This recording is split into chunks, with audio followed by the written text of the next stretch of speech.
So let's talk about that slow season, which is the winter, which typically people are looking at December, January, February, maybe even March.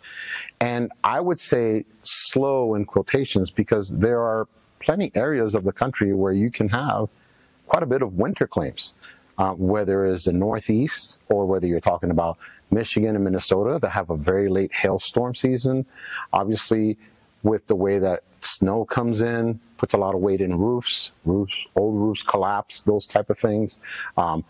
Hailstorms, especially for not just property, but for auto claims, it's a great opportunity for people to be able to work throughout the winter. What's important to understand about that is that you get to say yes to what a lot of people don't want to do. Who wants to be out there in the winter doing claims? Well, if you lived in the Northeast all your life, in the Midwest, and being out in the winter is a normal thing for you, why wait until the summer to try and get claims? Go ahead and get your license, get software trained, and start working those type of claims, hailstorm claims, snow claims, those type of things that people that even if they live in the area are not necessarily interested in doing. That's going to be a great opportunity for you to make money during those slow months.